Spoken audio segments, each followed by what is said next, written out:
নতুন করে শুভেচ্ছা জানিয়ে কিসের ইঙ্গিত দিলেন পরীমণি? ঢাকায় চিত্রনায়িকা পরীমণি বরাবরই নিজের ব্যক্তিগত জীবন নিয়ে আলোচনায় থাকেন। কখনো প্রেম, কখনো বিয়ে কিংবা বিচ্ছেদ, সব নিয়েই থাকে ভক্তদের মাঝে কৌতূহল। এবারও একটি রহস্যময় ফেসবুক পোস্ট ঘিরে শুরু হয়েছে নায়িকার নতুন প্রেমের জল্পনা। শুক্রবার দুপুরে নিজের ভেরিফাইড ফেসবুক পেজে একটি ছবি শেয়ার করেন পরীমণি, যেখানে তাকে কালো সানগ্লাস পরে থাকতে দেখা যায়। ছবির ক্যাপশনে তিনি লিখেছেন, এই সানগ্লাসটা আমার নয়, কিন্তু সে আমার। সবাইকে শুক্রবারের শুভেচ্ছা। আর পরীর এই ক্যাপশন ঘিরেই শুরু হয়েছে ফের জলঘোলা। সে আমার বলতে কার কথা বুঝিয়েছেন পরীমণি, তা নিয়ে কৌতূহল ভক্ত নেটিজেনদের। ভেবেছেন নতুন করে আবার প্রেমে পড়েছেন পরীমণি, তাই তারা প্রশ্নও করেন। আবার এর জবাবও দেন পরীমণি। মুস্তাকিম মিম নামের একজন মন্তব্যে জানতে চান, হু ইজ হি?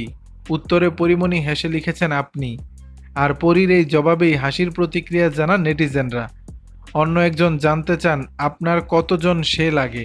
জবাবে পরীমণি মজা করে বলেন, আপনি এটা গুনেও শেষ করতে পারবেন না প্রিয়।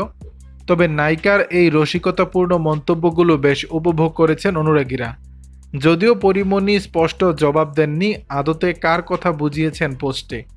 এটাই প্রথমবার নয়, এর আগেও পরীমণি নিজের সম্পর্ক নিয়ে মজার ছলে এমন নানা ইঙ্গিত দিয়েছেন। বর্তমানে পরীমণি তার 2 সন্তান পূর্ণ ও প্রিয়মকে নিয়ে স্বামী ছাড়া জীবনযাপন করছেন। এর মধ্যে নায়িকার প্রেম নিয়ে নানা গুঞ্জন প্রায়ই শোনা গেছে। কখনো সহকর্মী গোলাম হোসেন, আবার কখনো তরুণ শিল্পী শেখ সাদির সঙ্গে তার প্রেমের গুঞ্জন শোনা গেলেও তা গুঞ্জন পর্যন্তই সীমাবদ্ধ ছিল। এরই মধ্যে তার এই নতুন রহস্যময় পোস্ট ভক্তদের মনে আবার প্রশ্ন তুলল। দর্শক, বিষয়টি নিয়ে আপনাদের মতামত জানাবেন নিচের কমেন্ট বক্সে।